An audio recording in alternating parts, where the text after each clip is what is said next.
Jean-Pierre, qui me fait l'honneur d'être présent avec Pierre Angulaire pour partager un sujet qui, je pense, est l'essence même de notre vie. La foi, le chrétien et la foi chrétienne. En pensant à ce thème-là, je me suis dit que qu'est-ce que je pourrais dire que vous ne saviez pas déjà? Si vous êtes là aujourd'hui, c'est parce que vous avez la foi. Et chacun de vous a une expérience personnelle avec Dieu au sujet de la foi. Mais la même parole de Dieu dit que tout homme instruit du royaume des cieux tire toujours de son vieux trésor du neuf. C'est-à-dire que si nous savons quelque chose aujourd'hui sur un sujet, sachons que Dieu peut nous permettre d'approfondir sur quelque chose là, un jour dans notre vie. Je ne veux pas parler d'enseignement parce que je ne suis pas allé fouiller dans les livres, prendre des notes et puis venir vous les balancer. Non. Ce que je vais vous dire, c'est une expérience personnelle que j'ai vécue et que je voulais partager avec vous. Ça peut être des choses que vous savez déjà, ça peut être des choses nouvelles, mais c'est une expérience que je voudrais partager. La plus belle définition, l'une des plus belles définitions de la foi que nous avons elle fait partie d'une lettre que Saint Paul a écrite aux Hébreux. Hébreux, chapitre 11, verset 1. Si quelqu'un peut me lire ça, vous avez vos Bibles. Hébreux, chapitre 11, verset 1. Vous le connaissez, vous connaissez bien. Vous connaissez ça par cœur déjà, non? Hein? Aurélien, c'est quoi? Hébreux 11. Hébreux 11, verset 1. Je crois que tout le... Ok, je vais lire. Oui. Or, la foi, c'est l'assurance des choses qu'on espère, la démonstration de celles qu'on ne voit pas. Merci, Carole. Effectivement, Paul entre dans l'essence même de la foi.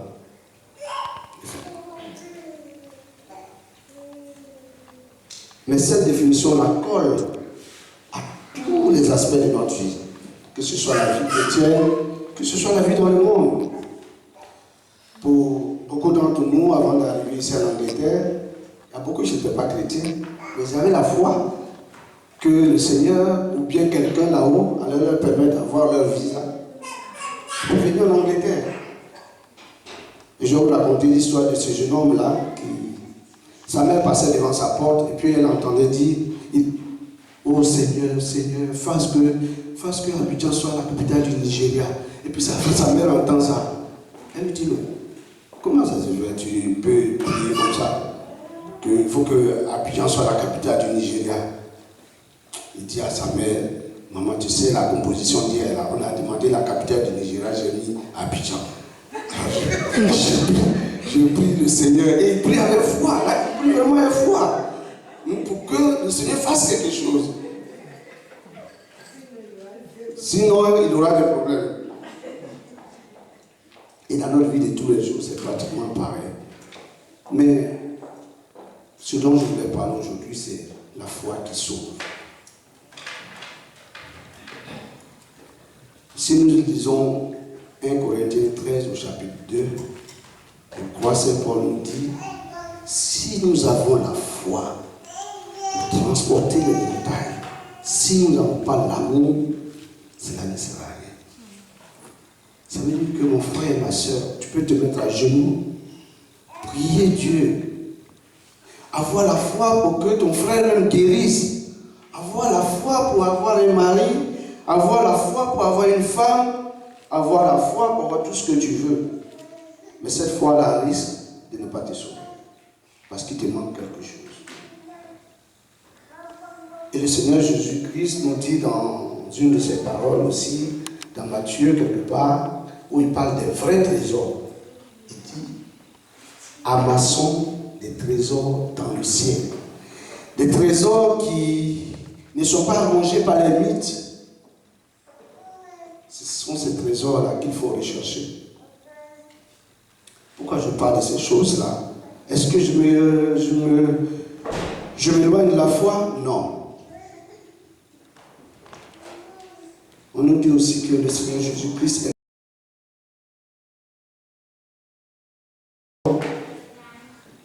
Quand je dis le Seigneur Jésus-Christ est l'auteur de la foi, ça veut dire quoi? Et ça veut dire quoi pour moi en ce moment?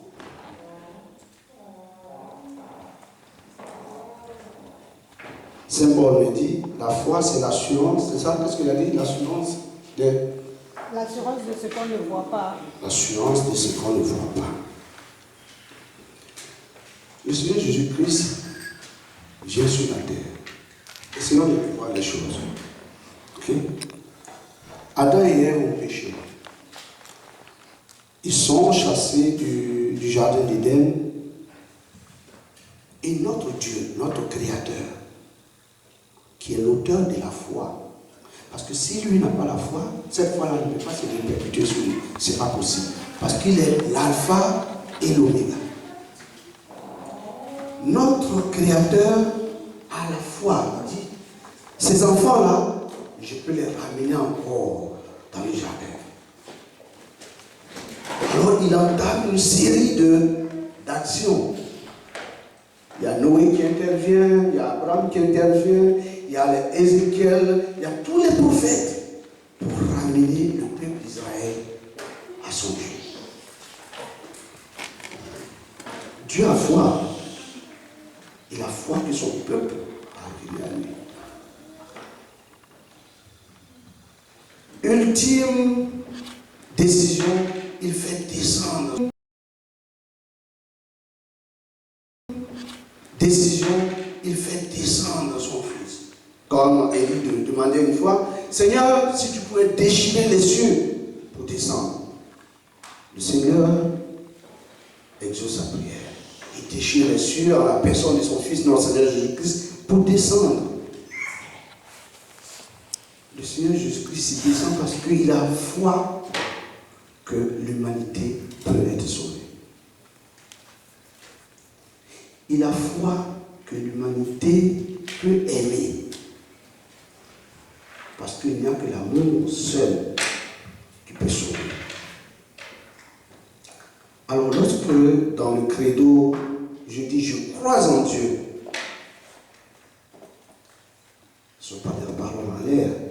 Quand je dis je crois en Dieu, je ne dis pas seulement je crois en Dieu parce qu'il est le Créateur. Je ne dis pas je crois en Dieu seulement parce qu'il est mon sauveur. Je ne dis pas que je crois en Dieu parce qu'il a envoyé seulement son Fils. Je crois en Dieu qui dit qu'il a foi en moi. Je crois en cette foi en Dieu-là. Et ma foi réside et repose sur la foi de Dieu, comme quoi je suis capable d'aimer.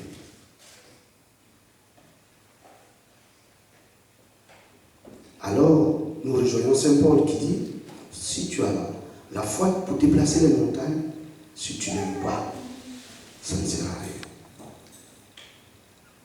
Voyez la parole de Dieu, les Anglais disent, j'aime bien cette expression anglaise là, elle est tricky quelque part. Et je partageais avec une sœur tout énervant sur une chanson que nous avons l'habitude de fredonner. Fais de l'Éternel tes délices. Il te donnera ce que ton cœur désire. Recommande ton sang à l'Éternel.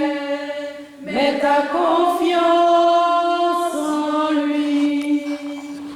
Il agira. Merci. Merci. Alors, pendant 3 ans, j'ai écouté cette chanson-là, sans comprendre. Ou du moins en comprenant d'une certaine manière. Fais de l'Éternel tes délices. Comment je peux faire de l'Éternel mes délices? Ce sont des phrases où on dit, on ne sait pas exactement. Est-ce que je dois chanter, je dois danser, je dois me remuer? Il n'y a pas une semaine, je dis, mais On dit fais de l'éternel tes délices. Mais quand j'oppose éternel à temporel, vous voyez où je vais?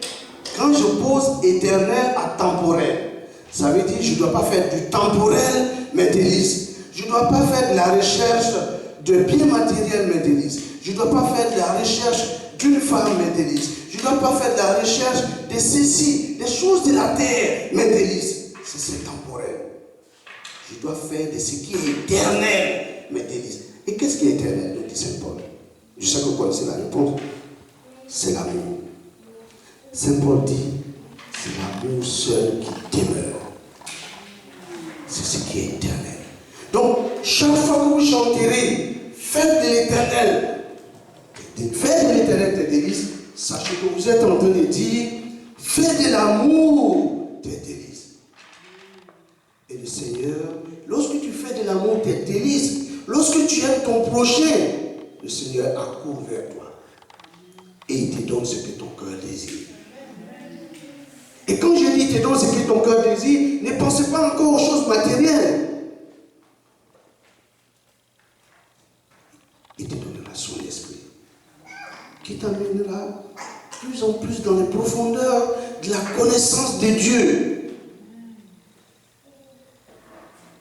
Et ma foi, et votre foi, c'est de croire avec le Seigneur que nous sommes capables d'aimer. C'est ça ma foi. C'est ça la foi chrétienne. Notre Seigneur est venu sur cette terre, il est venu nu, il est reparti nu. C'est la même chose qui va m'arriver, c'est la même chose qui va vous arriver. Nous devons apprendre à construire notre demeure dans la cité céleste. Lorsque nous travaillons, nous voulons préparer notre retraite. Et notre retraite, la plupart du temps, c'est d'avoir une maison de retraite.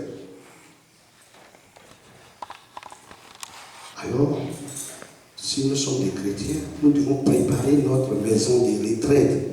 Et les briques pour monter cette maison de retraite-là se font avec l'amour. L'amour que nous avons pour notre prochain. L'amour que nous avons pour notre frère. C'est avec cela que nous poserons les briques de notre maison de retraite dans les cieux. Quand nous lisons la lettre de Saint Paul aux Hébreux, Saint Paul dit quelque part que tous ceux qui se sont endormis, les patriarches qui se sont endormis, savaient qu'ils étaient des passages sur cette terre. Que cette terre-là, sur cette terre, ils étaient des étrangers. Alors, mon frère, ma soeur, la foi chrétienne, la foi de notre Christ, c'est de croire que nous sommes capables de vivre. Voyez, je m'entends dire et j'entends dire, quand tu dis à ton frère, il faut lui pardonner, moi je ne suis pas Jésus-Christ, hein. C'est Jésus-Christ qui peut pardonner des choses comme ça. Non, c'est pas possible. Moi je ne suis pas le Christ. Hein. Mais on est prêt à se mettre à genoux. J'étais à une veillée tout dernièrement où quelqu'un est intervenu vraiment brillamment là-dessus. Il dit on est prêt à se mettre à genoux pour prier pour, je ne sais pas, notre visa, pour prier pour notre travail, pour prier pour tout ça. Mais combien de fois on se met à genoux pour dire Jean-Pierre m'a offensé. Hey, Seigneur, donne-moi un cœur pour le pardonner. Donne-moi un cœur pour l'aimer davantage.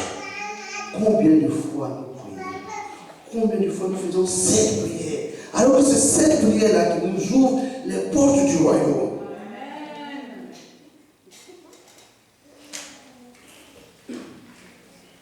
La foi, elle est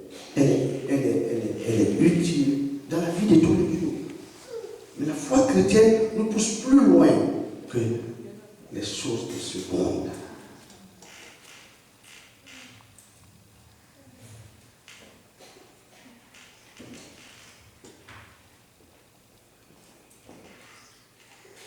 Le Seigneur a dit que dans un de ses versets, je n'ai pas Je n'étais pas beaucoup, hein. Je suis obligé de regarder. Il a dit dans Luc, dans chapitre 9, verset 27, si quelqu'un peut lire ça. Luc 9, 27.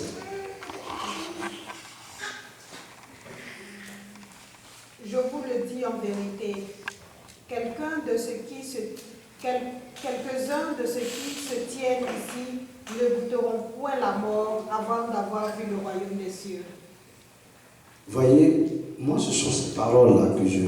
Il y a des paroles comme ça dans l'évangile qui me touchent et qui me font réfléchir profondément.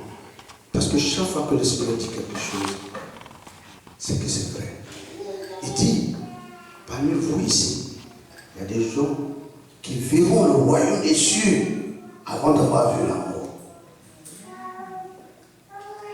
Combien d'entre nous pensent qu'ils en sont capables? J'ai posé la question la dernière fois à un prêtre qui assistait à notre partage. Je lui ai dit, mon père, je ne comprends pas. Il semble que de nos jours, la parole ne nous pénètre pas. Dans les temps anciens, on avait beaucoup de saints. On avait des gens à qui Dieu parlait et qui avaient des expériences lumineuses avec Dieu. Moi, je pense, je crois que nous n'entrons pas en profondeur de cette parole-là. Nous ne méditons pas là-dessus suffisamment et profondément pour que l'Esprit du Seigneur puisse venir nous éclairer et nous faire vivre ses promesses. Et alors je reviens sur ce terme aussi, promesse. J'entends dans nos prières, dans nos partages, ces phrases-là. Dieu a un plan pour toi. Et généralement, dans cette histoire de Dieu a un plan pour toi, ça veut dire que peut-être tu vas être riche demain, ça veut dire que tu vas être directeur demain, ça veut dire que soit tu vas avoir une femme demain. Ça, c'est le plan de Dieu la plupart du temps que les gens ont pour les uns et pour les autres. Dieu a un plan pour toi, mon frère. Dieu a un plan pour toi. Le seul plan que Dieu a pour nous ici, c'est la vie éternelle. Mais pour passer à la vie éternelle, le chemin, c'est l'amour. C'est ce plan-là que Dieu a pour nous. Il n'a pas d'autre plan. Il n'a pas d'autre plan. C'est la vie éternelle. Parce que cette terre-là, quel que soit ce qu'il me donne, il ne me donne ça que par pure grâce. Là où il me demande un effort, c'est pour entrer dans le royaume des cieux. Là, le Seigneur me dit, fais ceci, fais cela. Le commandement dernier qu'il a donné avant d'entamer sa passion, il dit à ses disciples, aimez-vous les uns les autres, comme je vous ai aimé. À ceci, ils reconnaîtront que vous êtes mes disciples. Et je partageais ça avec quelqu'un et je lui dis, il dit, je vous donne un nouveau commandement. Reprenons. Le Seigneur me dit, Mathurin, je te donne une nouvelle expérience à vivre. Aime ton prochain. Et on a une expression que nous avons l'habitude d'utiliser à parole de vie. Aime ton prochain, même contre son propre gré. Même si ce n'est pas que tu l'aimes, continue de l'aimer. Parce que c'est là que le Seigneur t'invite.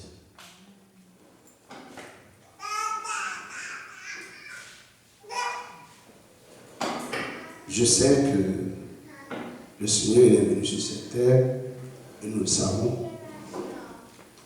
On dit qu'il est venu pour mourir pour mes péchés. Ça aussi, c'est un sujet de méditation. Il est venu mourir pour mes péchés. Oui, d'accord.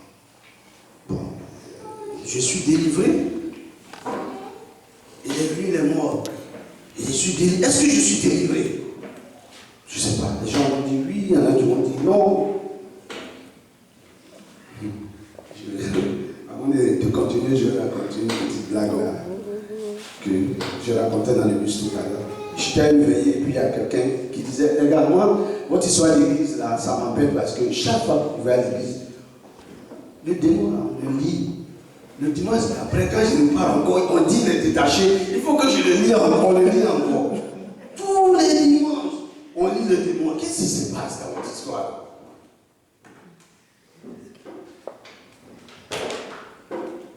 Le Seigneur Jésus-Christ est mort sur la croix pour me délivrer de mes péchés. Pour me dire naturel, pour me dire à moi, Aurélien, pour dire à Carole, pour dire à Michel, à Jean-Pierre, à Mireille, à tout le monde ici, pour dire que, effectivement, l'amour n'a pas de limite. L'amour n'a pas de limite. Il faut aimer, aimer et aimer.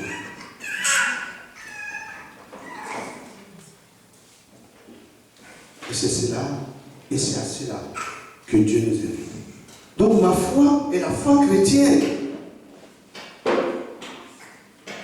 Ce partage, je pourrais le faire en 2 minutes. Ma foi est la foi chrétienne. C'est de dire que je suis capable d'aimer. Mais beaucoup d'entre nous ici disent qu'ils ne sont pas capables d'aimer. Parce qu'arrivé à un certain niveau de l'amour, on dit non, non, non, non, ça c'est trop pour moi. Je ne peux pas accepter, c'est trop lourd. Et le Seigneur nous dit, demandez. Demandez, vous recevrez. Mais nous, qu'est-ce qu'on fait? Quand c'est pour demander les choses de ce monde-là, on va jeûner, on va faire des messes d'action de grâce, on va aller en pèlerinage à Washington. Tout ça pour demander les choses de ce monde-là. Mais lorsqu'il s'agit de demander des choses qui vont nous permettre d'entrer dans le royaume des cieux, alors on se fait réticent. On dit ça, moi je ne peux pas. Je ne peux pas parce que c'est trop lourd pour moi. Je ne peux pas parce que je vais garder ça dans mon cœur. L'offense que Pierre m'a faite là, je vais garder ça dans mon cœur.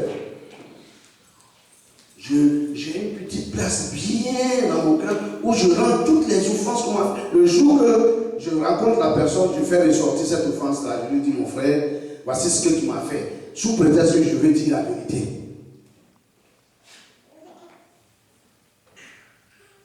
David a dit à son Seigneur, efface mon péché. Lorsque nous écrivons au tableau noir avec la craie et que nous effaçons ce que nous avons écrit, il y a peu de traces. Pourquoi mon frère, pourquoi ma soeur, chaque fois que tu es offensé, tu veux garder ça dans ton cœur? Si Dieu voudrait garder ce que tu lui fais, est-ce que tu pourrais avoir droit au royaume des cieux? Non. Non, frère, non, ma soeur. Alors, je dis, et je crois que mon Seigneur Bruno, quand il est venu à Londres ici, j'ai eu un entretien avec lui et il me disait, tu sais, nous serons tous sauvés par la miséricorde de Dieu. Mais cette miséricorde-là ne peut nous être accordée lorsque nous l'accordons à notre prochain. Parce que nous sommes des pécheurs. Comme tout le monde.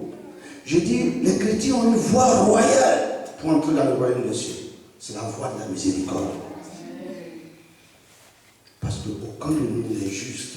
Aucun. Mais puisque je reconnais que je ne suis pas juste, c'est pour ça que lorsque Jean-Pierre m'offense, je dis merci Seigneur. Là c'est une occasion d'effacer une partie de mes péchés. Donc il faut que je lui pardonne. Lorsque Pierre m'offense, lorsque Jacques m'offense, et encore, lorsqu'il m'offense, est-ce que ce n'est pas le lieu pour Dieu de voir si je suis son fils? Parce que si on m'offense que je n'arrive pas à pardonner, comment le Seigneur Jésus-Christ là-haut peut se pencher sur moi et dire, celui-là est mon fils bien-aimé?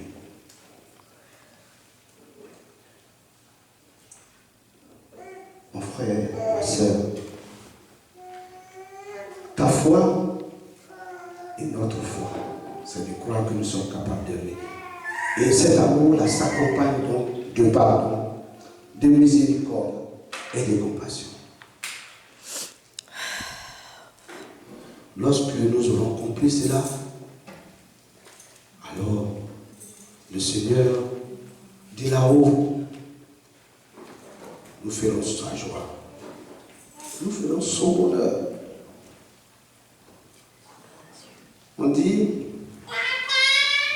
je crois que je l'avais dit la dernière fois, aimer, c'est vouloir être l'instrument du bonheur de l'autre.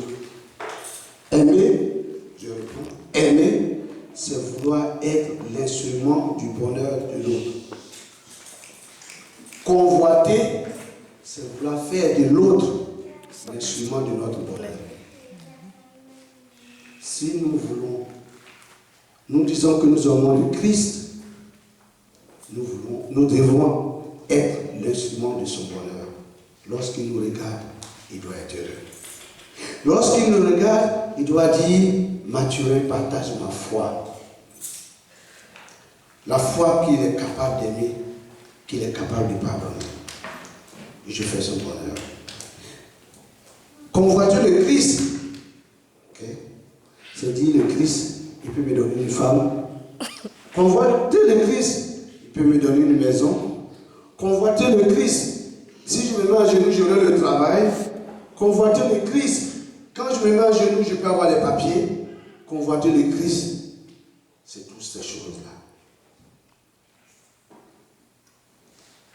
Alors, nous tous, nous savons, si c'est dès que Jean-Pierre a besoin de quelque chose, il m'appelle. Il fait ça une fois.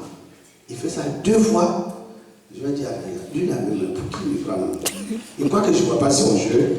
Je vois son jeu. C'est quand il a besoin de moi, il m'appelle. Qui voit plus que quiconque le jeu des autres? Dieu. Dieu, il voit notre jeu. Hein? On se met à genoux, on croit, on dit, on jeûne 3 jours, 7 jours. Le jeûne d'Esther, le jeûne de Ruth, le jeûne de Jean, le jeûne de Jacques. Parce qu'on veut résoudre un problème. Parce qu'on convoite le Christ. Mais le Christ voit ce qu'on fait. Vous pensez que c'est une bénédiction de vous donner une femme, un mari, ainsi de suite. Ceux qui ne prient pas là, ils ont des femmes, hein, ils ont des enfants, ils ont des papiers. Ils sont même plus riches que vous les chrétiens, hein, je vous assure. C'est juste une grâce. Et c'est juste aussi pour attirer notre attention que, ok, tu t'es mis à genoux, j'ai exaucé ta prière. Toi aussi, pardon, exauce ma prière. Ma prière, mon fils, c'est que tu puisses aimer ton prochain. C'est la prière que Dieu nous fait. Si on est d'accord, si on veut que Dieu exauce notre prière, Dieu aussi voudrait qu'on exauce sa prière. C'est quand même légitime. Dieu dit, Pierre, tu es capable d'aimer. Pardon, tu peux aimer. Aime ton prochain. C'est la prière de Dieu. Nous, on n'exauce pas cette prière, mais c'est nous qui demandons toujours, Seigneur, donne-moi ceci, donne-moi cela, donne-moi ceci. Il fait sa part. Mais nous, on ne fait jamais sur notre part, sous prétexte qu'on n'est pas Dieu. Saint Paul nous dit, je ne sais plus si c'est Saint Paul, mais je crois qu'il dit, soyez parfaits, comme votre Père qui est dans les cieux est parfait. Ça veut dire que c'est possible. Cette perfection-là est possible. Mais cette perfection doit se bâtir dans l'humilité. Cette perfection-là doit se bâtir dans l'amour, dans la sagesse. Et il y a une belle petite histoire qui nous a été racontée pendant l'homélie d'aujourd'hui.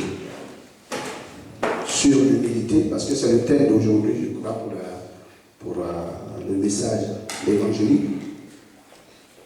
Il paraît qu'il y a, je crois, le maire d'une ville qui a organisé un banquet.